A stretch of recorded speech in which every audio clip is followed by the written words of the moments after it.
हैं जिनकी पत्नी का नाम है रेखा, और वो रेखा जिस समय जंगल में घूमने को गई है, जो महाराज बांध थी, एक राक्षस ने सहवास किया है जब रानी के साथ में, वो भी रूप छुपा करके। ये तो बात सत्य है लोगों, दगा किसी का सगा नहीं है, धोखा किसी के साथ नहीं करना चाहिए। धोखे से वार करना कायरता का प्रतीक होता है। दुर्मलिक नाम के राक्षस ने महारानी पवन रेखा की सुंदरता को, सौंदर्य को देख करके अपने आप को नहीं संभाल पाया, रानी से छल करने के लिए भाग खड़ा हुआ, उग्रसेन का रूप बनाया। जहां रानी सहेलियों के साथ घूम रही है, जंगल के बीच में आंधी तूफान आई है, जंगली जानवरों को भेज दिया माया के द्वारा। जितनी सहेलियां थी सब रानी से भटक गई हैं, रानी अकेली रह गई। और उसी समय उग्रसेन के बेश में रानी के पास पहुंचा, जहां रानी रो रही थी। हाय हाय, रानी ना समझ पाई, धोखे से उस नीच ने किया सती संभोग, प्रकट हो गया अंत में उस निश्चर का योग। धोखा देकर नीच ने सती के सतीत्व को भंग कर दिया। ये तो बात सत्य है लोगों, दगा किसी का सगा नहीं है, ना मानो तो कर देखो। दगा किसी का सगा नहीं है, ना मानो तो कर देखो। जिन लोगों ने दगा किया है, उनके चल कर घर देखो।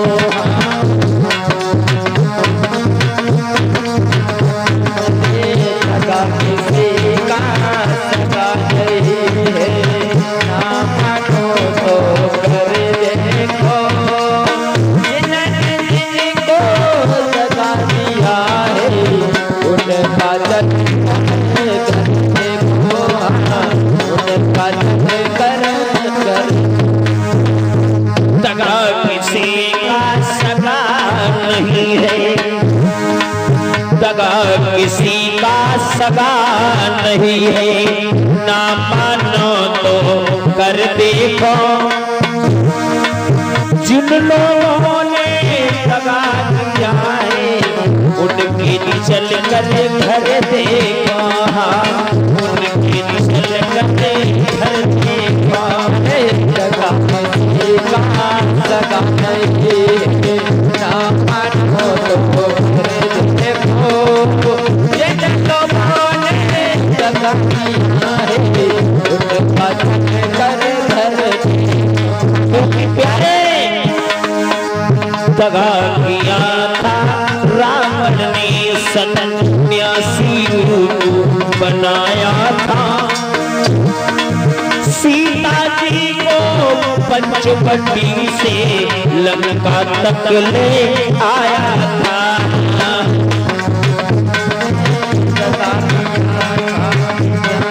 रूप बनाया था, सीता जी को पंचवटी से लंका तक ले आया।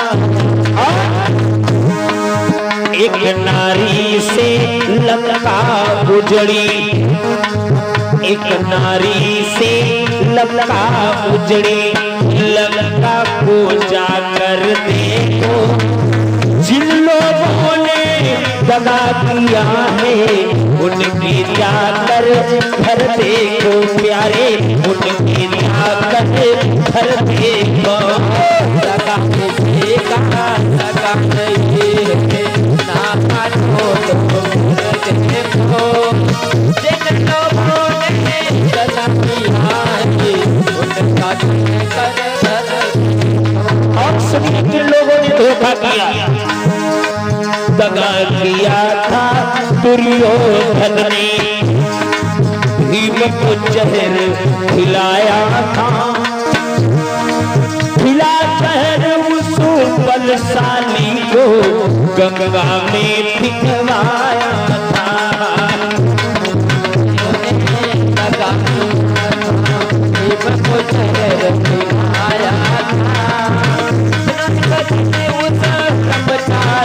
को गंगा में पहुंचा। अरे उसी भीम ने जगह तोड़ी, उसी भीम ने जगह तोड़ी, हस्तिनापुर आकर देखो जिन लोगों ने दगा किया है उनके चल कर घर देखो। हाँ जगह किसी का जगह नहीं नाम को देखो जिनने जिनको जगह दिया है उनका कर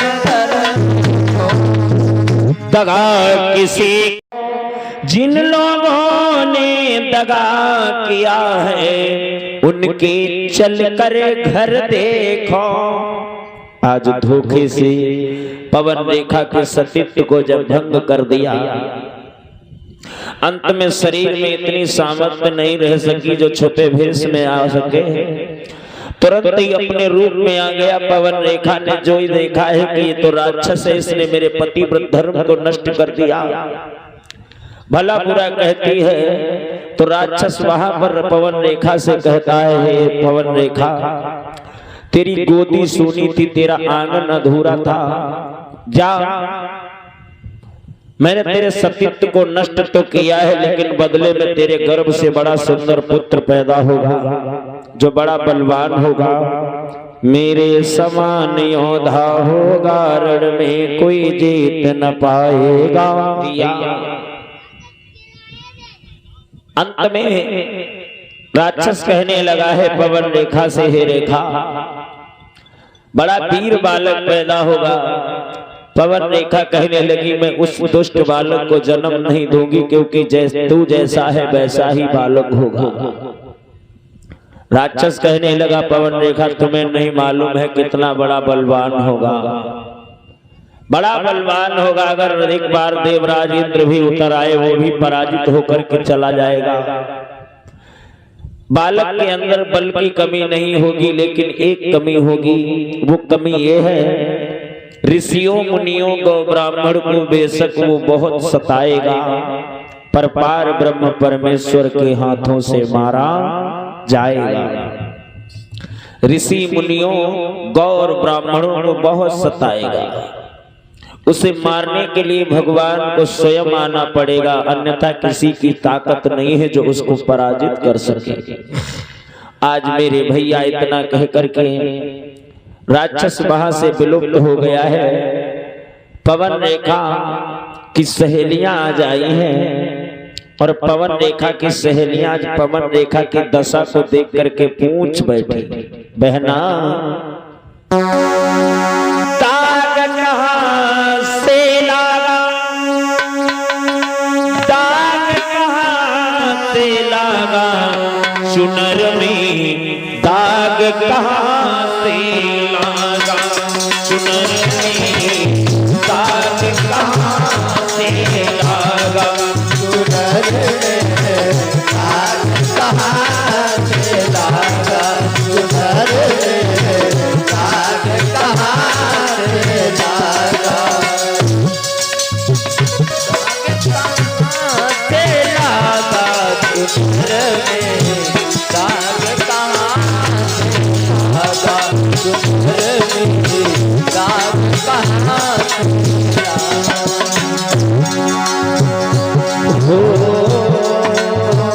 मई के सिलायो धर्म के चुनरी, जामे रंग बिरागा, धर्म के चुनरी,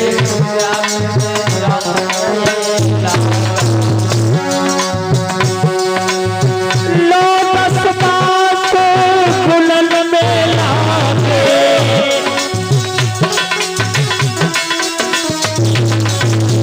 लोटस पास फुलन में लागे, अरे चुनी चुनी गारे हो धागा, चुनर में दाग कहां से लागा, चुनर में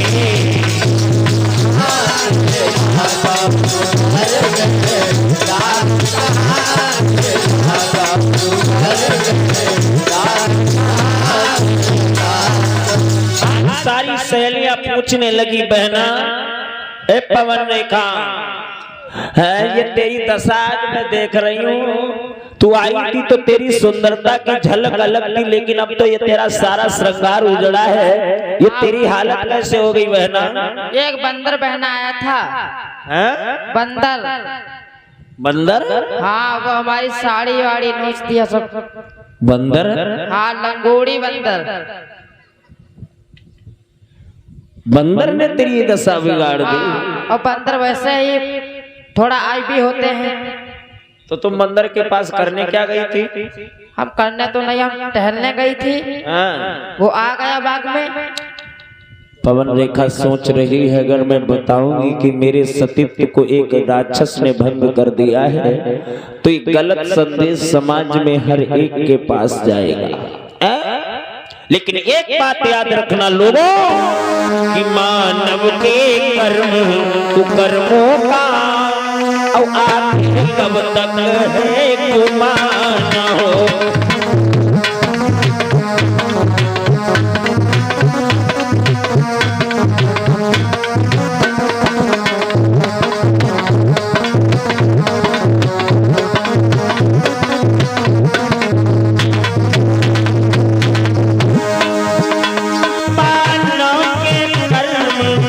कर्मों का आखिर है कब तक गुमान हो। ये तो मेरी बात असंभव है, ये तो मेरी बात असंभव है। लग जाए आगी और धुआं न हो।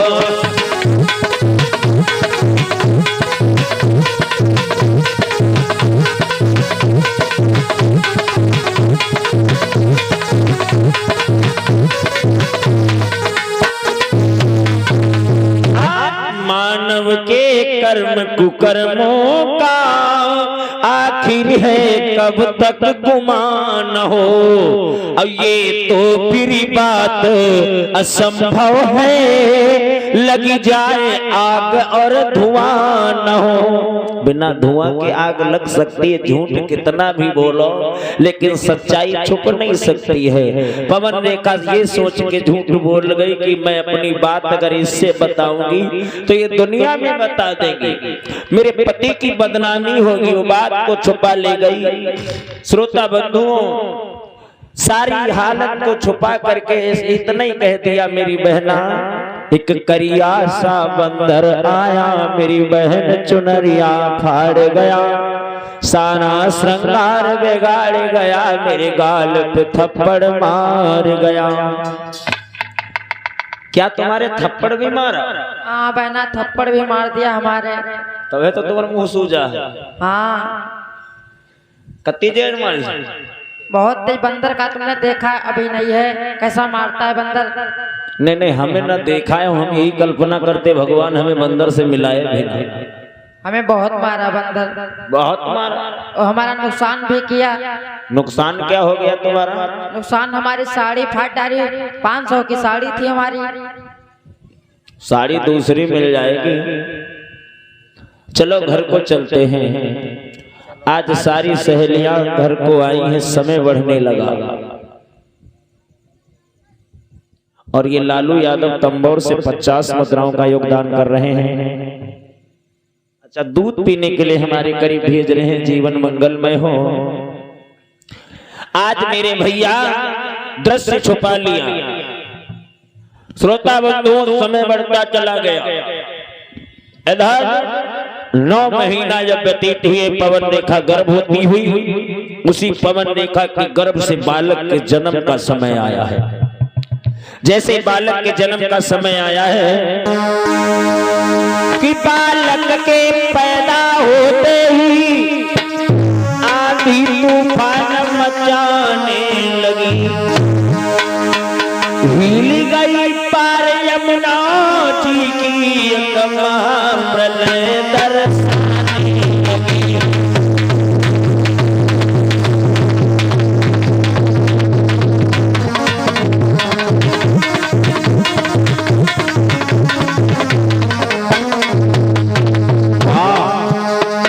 जैसे जब का समय आया प्रकृति अनुकूल हो गई, विपरीत हो गई, सब उल्टा चलने लगा।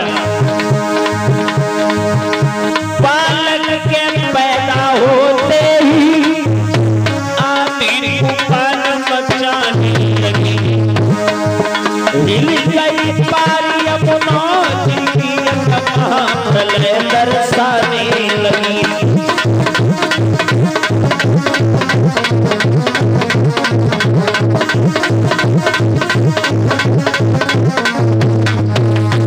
जैसे ही बालक के जन्म का समय आया, लोगों जोर से आंधी तूफान,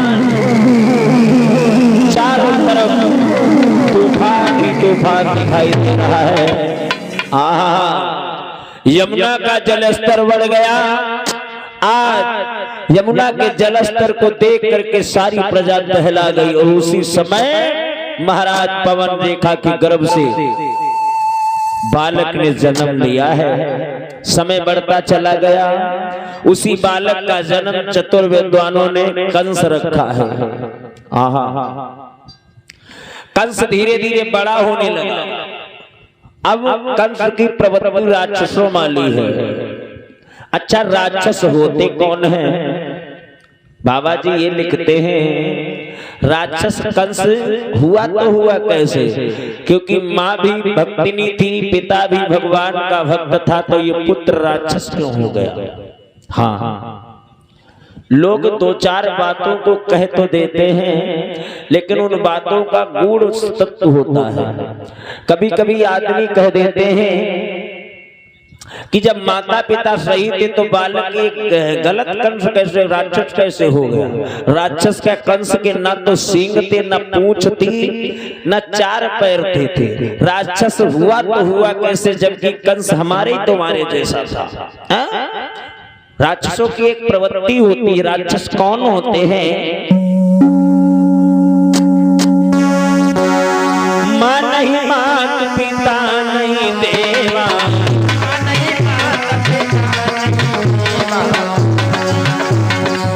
माँ नहीं, मात पिता नहीं, देवा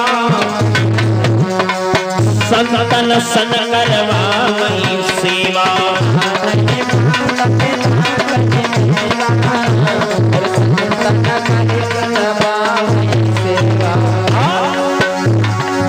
जिनके यही आचरण भवानी,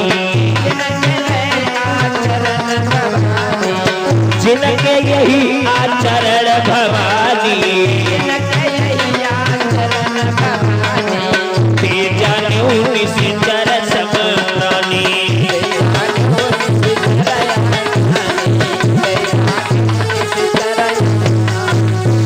माँ नहीं, मात पिता नहीं, देवा संतन सन करवा वही सेवा। और जिनके यही आचरण भवानी, तेजानी उन्नीस चर सम प्राणी।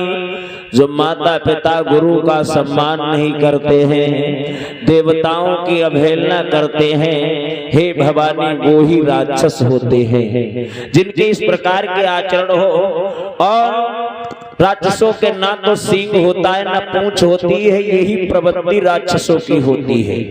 आज मेरे भैया कंस जैसे ही थोड़ा बड़ा होने लगा, कुछ बच्चों के साथ खेल खेलने जाता है, तो खेल खेल में ना जाने कितने बच्चों का वध कर दिया।